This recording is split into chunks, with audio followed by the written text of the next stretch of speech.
we are going to receive a miraculous sign. ನಾವು ಒಂದು ಅದ್ಭುತಕರವಾದ ಗುರುತನ್ನು ಹೊಂದಿಕೊಳ್ಳಲಿದ್ದೇವೆ.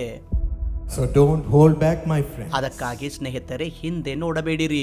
Whether in the deepest depth, ಅದು ಪಾತಾಳದಷ್ಟು ಆಳದಲ್ಲಿದ್ದರು, whether in the highest height, ಮೇಲಣ ಲೋಕದ ಎತ್ತರದಲ್ಲಿದ್ದರು, ask the Lord your God for a sign. ನಿನ್ನ ದೇವರಾದ ಯೆಹೋವನಿಗೆ ಒಂದು ಗುರುತನ್ನು ಕೇಳಿಕೋ. He is ready to perform it for you. ನಿಮಗೋಸ್ಕರ ಆತನು ಅದನ್ನು ಮಾಡುವುದಕ್ಕಾಗಿ ಸಿದ್ಧನಾಗಿ. The Lord is telling us, ಕರ್ತನು ನಮಗೆ ಹೇಳುತ್ತಿದ್ದಾನೆ, ask me for a sign. ಒಂದು ಗುರುತಿಗಾಗಿ ನನಗೆ ನೀನು ಕೇಳಿಕೋ. Ask me for a miraculous sign. ಅದ್ಭುತಕರವಾದಂಥ ಒಂದು ಗುರುತನ್ನು ನೀನು ಕೇಳಿಕೋ. ನಾವು ಕೂಡ we also look for signs in this world. ಈ ಲೋಕದಲ್ಲಿ ಒಂದು ಚಿಹ್ನೆ ಅಥವಾ ಗುರುತಿಗಾಗಿ ಎದುರು ನೋಡುತ್ತೇವೆ. If you take a lover, ಒಂದು ವೇಳೆ ನಾವು ಈ ಲೋಕದಲ್ಲಿ ಪ್ರೇಮಿಯನ್ನು ನೋಡುವುದಾದರೆ, he will want to find out if the girl whom she loves him back. ಅವನು ಪ್ರೀತಿಸುವ ಹುಡುಗಿ ತಿರುಗಿ ಅವನಿಗೆ ಪ್ರೀತಿಸುತ್ತಾಳೋ ಎಂದು ನೋಡಲು ಬಯಸುತ್ತಾನೆ. So in the movies you will see him taking a flower. ಒಂದು ಚಲನಚಿತ್ರದಲ್ಲಿ ಆಕೆ ಅವನು ಒಂದು ಹೂವನ್ನು ತೆಗೆದುಕೊಳ್ಳುವಂಥದ್ದನ್ನು ನೋಡುತ್ತಾನೆ. And he will pluck one petal. ಮತ್ತು ಅವನು ಒಂದು ಹೂವಿನ ದಳವನ್ನು ತೆಗೆಯುತ್ತಾನೆ. And he'll say, she loves me. ಅವನು ಹೇಳ್ತಾನೆ, ಆಕೆ ನನ್ನನ್ನು ಪ್ರೀತಿಸುತ್ತಾಳೆ. Then he'll pluck another petal and say, she doesn't love me. ಇನ್ನೊಂದು ಹೂವಿನ ದಳವನ್ನು ತೆಗೆದು ಆಕೆ ನನ್ನನ್ನು ಪ್ರೀತಿಸುವುದಿಲ್ಲ ಎಂದು ಹೇಳುತ್ತಾನೆ. Like that he'll keep on plucking all the petals and say, she loves me, she doesn't love me, one by one. ಆ ರೀತಿಯಾಗಿ ಒಂದರ ನಂತರ ಒಂದು ಆಕೆ ಪ್ರೀತಿಸುತ್ತಾಳೆ ಅಥವಾ ಪ್ರೀತಿಸುವುದಿಲ್ಲ ಎಂದು ಆ ಹೂದಳವನ್ನು ತೆಗೆಯುತ್ತಲೇ ಹೋಗುತ್ತಾನೆ, waiting to see what the last petal says. ಕೊನೆಯ ಹೂದಳ ಏನು ಹೇಳುತ್ತದೆ ಎಂದು ನೋಡುವುದಕ್ಕಾಗಿ ಕಾದಿರುತ್ತಾನೆ. He looks for a sign and the petals of a flower. ಅವನು ಹೂವಿನ ದಳದಲ್ಲಿ ಒಂದು ಗುರುತನ್ನು ಅಥವಾ ಚಿಹ್ನೆಯನ್ನು ನೋಡಲು ಬಯಸುತ್ತಾನೆ. Like that, a little child will also look for a sign when he can ask his father. ಅದೇ ರೀತಿಯಾಗಿ ಒಂದು ಚಿಕ್ಕ ಮಗು ತನ್ನ ತಂದೆಯನ್ನು ಯಾವಾಗ ಕೇಳಬೇಕೆಂದು ಒಂದು ಚಿಹ್ನೆಗಾಗಿ ಎದುರು ನೋಡುತ್ತದೆ. Oh, I want this so much. When can I ask my daddy? ನನಗೆ ಬಹಳ ಬೇಕು, ನನ್ನ ತಂದೆಗೆ ಯಾವಾಗ ನಾನು ಕೇಳಲಿ? The child will be smart. He or she will wait for the right time. ಬುದ್ಧಿವಂತಿಕೆಯಿಂದ ಆಕೆ ಅಥವಾ ಅವನು ಸರಿಯಾದ ಸಮಯಕ್ಕಾಗಿ ಕಾದಿರುತ್ತಾರೆ. When is daddy happy? Then if I ask him, he will provide for me. ಯಾವಾಗ ತಂದೆ ಸಂತೋಷವಾಗಿರುತ್ತಾರೆ, ಯಾವಾಗ ಕೇಳಿದರೆ ಕೊಡುತ್ತಾರೆ ಎನ್ನುವುದು. When daddy is in a good mood, I will ask. ತಂದೆ ಸಂತೋಷವಾಗಿರುವ ಗಳಿಗೆಯಲ್ಲಿ ನಾನು ಕೇಳುತ್ತೇನೆ. Then he will happily give it to me. ಆ ಸಮಯದಲ್ಲಿ ಅವರು ನನಗೆ ಕೊಡುತ್ತಾರೆ ಎಂದು ಅಂದುಕೊಳ್ಳುತ್ತಾರೆ. Yes, we look for such signs in the right times in this world. ಈ ಲೋಕದಲ್ಲಿ ಸರಿಯಾದ ಸಮಯಕ್ಕಾಗಿ ಅಂತ ವಿಷಯಗಳಿಗಾಗಿ ನಾವು ಕಾದುಕೊಂಡಿರುತ್ತೇವೆ. God also tells us today, as per Isaiah 7:11. ಯೆಶಾಯ 7:11 ಪ್ರಕಾರವಾಗಿ ದೇವರು ಇಂದು ನಮಗೂ ಕೂಡ ಅವರು ಹೇಳುತ್ತಾರೆ, Ask the Lord your God for a sign. ನಿನ್ನ ದೇವರಾದ ಯೆಹೋವನಿಂದ ಒಂದು ಗುರುತನ್ನು ಕೇಳಿಕೋ. Whether in the deepest depths or in the highest height. ಅದು ಪಾತಾಳದಷ್ಟು ಆಳದಲ್ಲಿದ್ದರೂ ಮೇಲಣ ಲೋಕದಷ್ಟು ಎತ್ತರದಲ್ಲಿದ್ದರು. Ask me for a sign in your life. ನಿಮ್ಮ ಜೀವಿತದಲ್ಲಿ ಒಂದು ಗುರುತನ್ನು ನನಗೆ ಕೇಳಿಕೋ. I will provide a mighty sign to you. ನಾನು ಬಲವಾದ ಗುರುತನ್ನು ನಿನಗೆ ದಯಪಾಲಿಸುವೆನು. Tonight he is here to provide a miraculous sign to us. ಈ ರಾತ್ರಿ ಆತನು ಒಂದು ಅದ್ಭುತಕರವಾದಂತಹ ಗುರುತನ್ನು ಕೊಡುವುದಕ್ಕಾಗಿ ಆತನು ನಮ್ಮೆಲ್ಲರಿಗೆ ಬಯಸುವವನಾಗಿದ್ದಾನೆ. What does the sign signify? ಈ ಗುರುತು ನಮಗೆ ಏನು ಹೇಳುತ್ತದೆ? These signs will be the signature of God's love. ಈ ಗುರುತುಗಳು ದೇವರ ಪ್ರೀತಿಯ ಒಂದು ಸಹಿಗೆ ಅವು ಗುರುತುಗಳಾಗಿರುವವು. When you see these signs and wonders in your life, ನಿಮ್ಮ ಜೀವಿತದಲ್ಲಿ ಈ ಗುರುತು ಮತ್ತು ಸೂಚಕ ಕಾರ್ಯಗಳನ್ನು ನೋಡುವಾಗ you will feel that God loves you. ದೇವರು ನಿಮ್ಮನ್ನು ಪ್ರೀತಿಸುತ್ತಾರೆ ಎಂದು ನೀವು ಕಂಡುಕೊಳ್ಳುವಿರಿ. He remembers you. ಆತನು ನಿಮ್ಮನ್ನು ನೆನಪು ಮಾಡಿಕೊಳ್ಳುತ್ತಾನೆ. He is thinking of you. ನಿಮ್ಮ ಕುರಿತಾಗಿ ಯೋಚಿಸುತ್ತಿದ್ದಾನೆ. And how much he cares for you. ಎಷ್ಟು ಹೆಚ್ಚಾಗಿ ನಿಮ್ಮನ್ನು ಆತನು ಪ್ರೀತಿಸುತ್ತಾನೆ.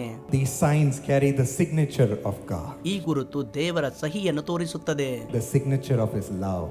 ಆತನ ಪ್ರೀತಿಯ ಸಹಿಯನ್ನು ತೋರಿಸುತ್ತದೆ. Yes, tonight we are going to receive a miraculous sign. ಈ ರಾತ್ರಿ ನಾವು ಒಂದು ಅದ್ಭುತಕರವಾದ ಗುರುತನ್ನು ಹೊಂದಿಕೊಳ್ಳಲಿದ್ದೇವೆ. So don't hold back, my friend. ಅದಕ್ಕಾಗಿ ಸ್ನೇಹಿತರೆ, ಹಿಂದೆ ನೋಡಬೇಡಿರಿ. Whether in the deepest depth, ಅದು ಪಾತಾಳದಷ್ಟು ಆಳದಲ್ಲಿದ್ದರು, whether in the highest height, ಮೇಲಣ ಲೋಕದ ಎತ್ತರದಲ್ಲಿದ್ದರು, ask the Lord your God for a sign. ನಿನ್ನ ದೇವರಾದ ಯೆಹೋವನಿಗೆ ಒಂದು ಗುರುತನ್ನು ಕೇಳಿಕೋ. He is ready to perform it for you. ನಿಮಗೋಸ್ಕರ ಆತನು ಅದನ್ನು ಮಾಡುವುದಕ್ಕಾಗಿ ಸಿದ್ಧನಾಗಿದ್ದಾನೆ. Show you his love. ಆತನ ಪ್ರೀತಿ ನಿಮಗಾಗಿ ತೋರಿಸುವುದಕ್ಕಾಗಿ. Let's see what signs the Lord is going to do for us. ನಮಗೋಸ್ಕರ ಯಾವ ಗುರುತು ದೇವರು ಮಾಡಲಿದ್ದಾರೆ ಎಂದು ನಾವು ನೋಡೋಣ. Firstly, he is going to provide for us signs of blessing. ಮೊದಲನೇದಾಗಿ ಆಶೀರ್ವಾದದ ಗುರುತನ್ನು ಆತನು ಒದಗಿಸಲಿದ್ದಾನೆ. And first type of blessing is his prosperity. ಮತ್ತು ಮೊದಲನೇ ವಿಧದ ಆಶೀರ್ವಾದ ಏನೆಂದರೆ ಅದು ಸಮೃದ್ಧಿ. He will prosper you. ಆತನು ನಿಮ್ಮನ್ನು ಸಮೃದ್ಧಿಗೊಳಿಸುವನು. As it says in 2 Kings 19:29. ಎರಡನೇ ಅರಸುಗಳು 19:29 ಅದನ್ನು ನಾವು ನೋಡುತ್ತೇವೆ.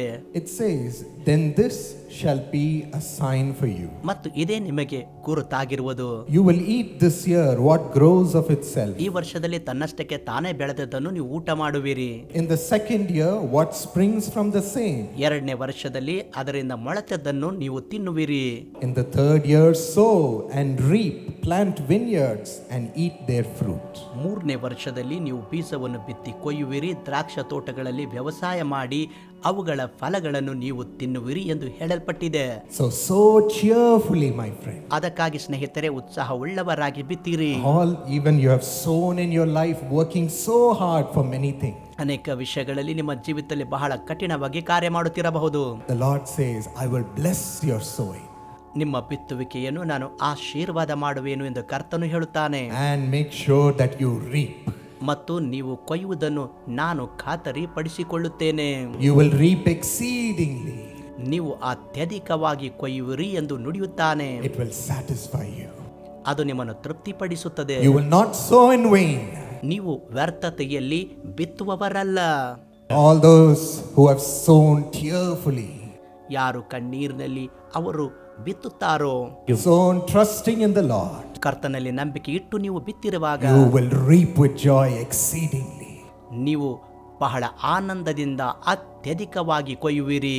Today God says, I will provide such signs of my blessing. ಇಂದು ಅಂತಹ ಆಶೀರ್ವಾದಗಳ ಗುರುತನ್ನು ನಿಮಗೆ ದಯಪಾಲಿಸುವೆನು ಎಂದು ಕರ್ತನು ಹೇಳುತ್ತಾನೆ. Pour my prosperity upon your life. ನಿಮ್ಮ ಜೀವಿತದ ಮೇಲೆ ನನ್ನ ಸಮೃದ್ಧಿಯನ್ನು ಹೇರಳವಾಗಿ There was ದಯಪಾಲಿಸುತ್ತೇನೆ. a sister called Sister Vijaya Jayaraman. ವಿಜಯ ಜಯರಾಮನ್ ಎನ್ನುವ ಸಹೋದರಿ ಇದ್ದರು. She was a poor lady.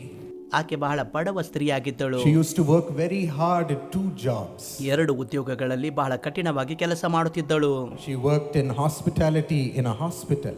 ಆಸ್ಪತ್ರೆಯಲ್ಲಿ ಆತಿಥ್ಯ ವಿಭಾಗದಲ್ಲಿ ಆಕೆ ಕೆಲಸ ಮಾಡುತ್ತಿದ್ದಳು. She was a housekeeper there. ಮತ್ತು ಅಲ್ಲಿ ಮನೆ ಕೆಲಸಗಾರ್ತಿಯಾಗಿದ್ದಳು. And she also used to cook for a home. ಮತ್ತು ಇನ್ನೊಂದು ಮನೆಗಾಗಿ ಅಡುಗೆ ಕೂಡ ಮಾಡುತ್ತಿದ್ದಳು. So all her time would go in this. ಆಕೆ ಎಲ್ಲ ಸಮಯ ಇದರಲ್ಲಿಯೇ ಹೋಗುತ್ತಿತ್ತು. All her energy would go in working and working. ಆಕೆ ಎಲ್ಲ ಬಲದಿಂದ ಆಕೆ ಹೋಗಿ ಕೆಲಸ ಯಾವಾಗಲೂ ಮಾಡುತ್ತಿದ್ದಳು. But in the midst of this, ಆದರೆ ಅದರ ಮಧ್ಯದಲ್ಲಿ she would come and give offering for the meetings that would happen in the prayer tower. ಪ್ರಾರ್ಥನಾ ಗೋಪುರದಲ್ಲಿ ನಡೆಯುವ ಕೂಟದಲ್ಲಿ ಆಕೆ ಬಂದು ತನ್ನ ಕಾಣಿಕೆಯನ್ನು ಕೊಡುತ್ತಿದ್ದಳು. Every week she would give. ಪ್ರತಿ ವಾರ ಆಕೆ ಕೊಡುತ್ತಿದ್ದಳು. And she would come and bring biscuits and oil for the meeting. ಕೂಟಕ್ಕಾಗಿ ಎಣ್ಣೆ ಮತ್ತು ಬಿಸ್ಕೆಟ್ಗಳನ್ನು ಕೂಡ ತರುತ್ತಿದ್ದರು. She would freely give. ಆಕೆ ಮುಕ್ತವಾಗಿ ಇವುಗಳನ್ನು ಆಕೆ ಕೊಡುತ್ತಿದ್ದಳು. She used to do this continuously. ಇದನ್ನು ಆಕೆ ನಿರಂತರವಾಗಿ ಮಾಡುತ್ತಿದ್ದಳು. And God blessed her life.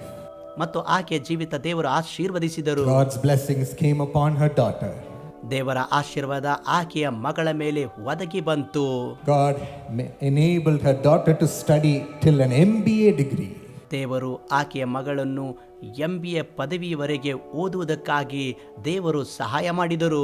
And raised her to work in administration in the hospital. ಮತ್ತು ಒಂದು ಆಸ್ಪತ್ರೆಯಲ್ಲಿ ಆಡಳಿತ ವಿಭಾಗದಲ್ಲಿ ಕೆಲಸ ಮಾಡುವಂತೆ ದೇವರು ಮಾಡಿದರು. God had increased her daughter. ಆಕೆಯ ಮಗಳನ್ನು ದೇವರು ಹೆಚ್ಚಿಸಿದನು. And made her provide for her daughter's life. ಆಕೆಯ ಮಗಳ ಜೀವಿತಕ್ಕೆ ದೇವರು ಎಲ್ಲವನ್ನು ಒದಗಿಸಿದನು. It didn't stop with that. ಅದರೊಂದಿಗೆ ಆತನು It ನಿಲ್ಲಿಸಲಿಲ್ಲ. didn't stop with that.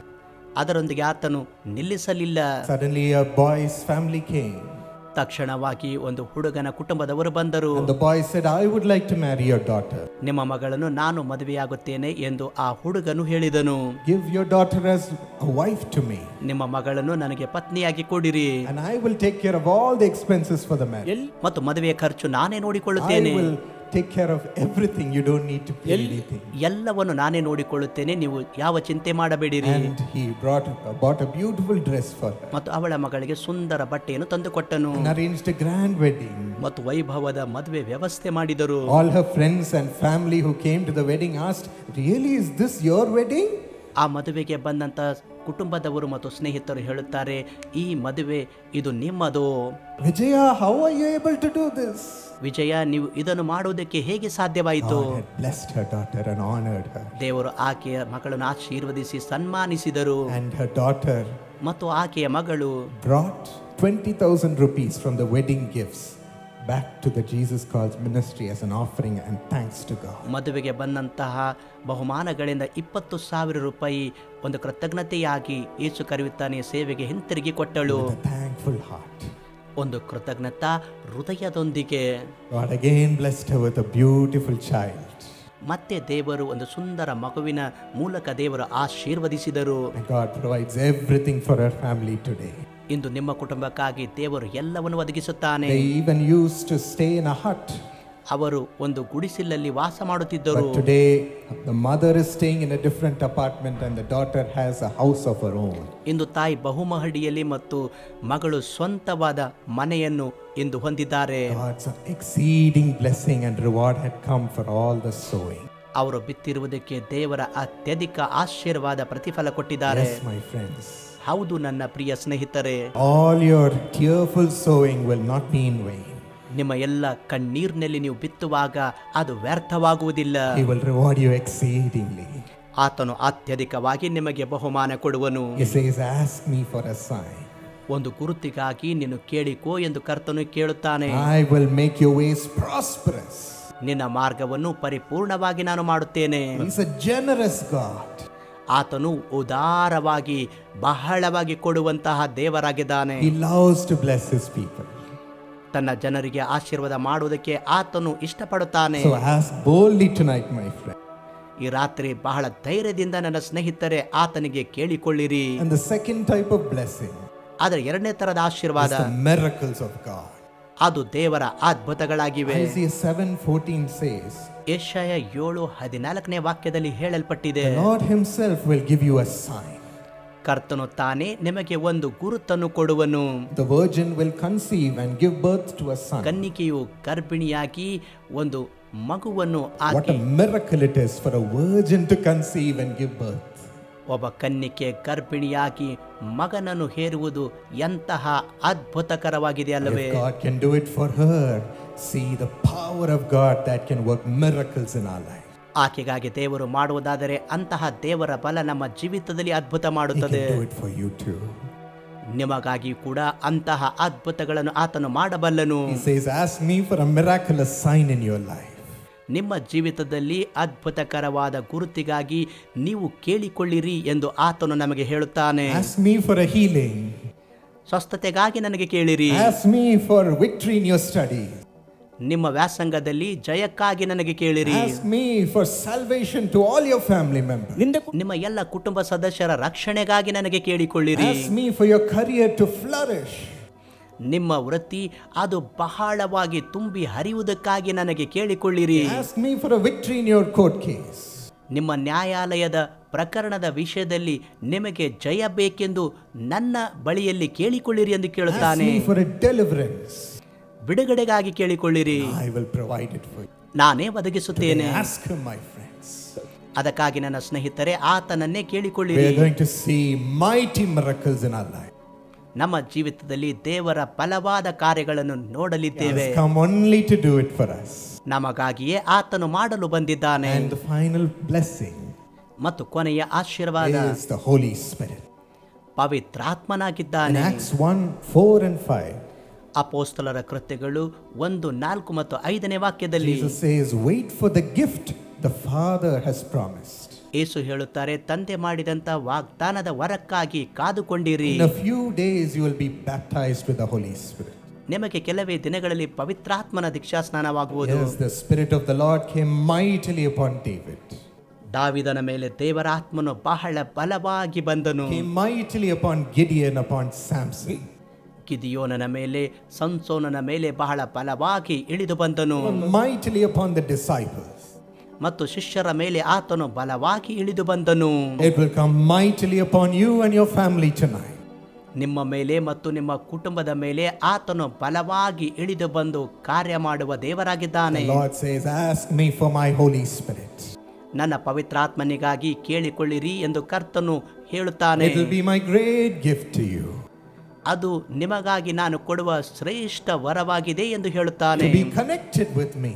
ನನ್ನೊಂದಿಗೆ ನೀವು ಒಂದು ಸಂಬಂಧದಲ್ಲಿ ಇರುವುದಕ್ಕಾಗಿ. To make you strong in the midst of your weaknesses. ನಿಮ್ಮ ಬಲಹೀನತೆಯಲ್ಲಿ ನಿಮ್ಮನ್ನು ಬಹಳ ಬಲ ಉಳ್ಳವರಾಗಿ ಮಾಡುವುದಕ್ಕಾಗಿ. Thank God for the Holy Spirit, who is the greatest treasure.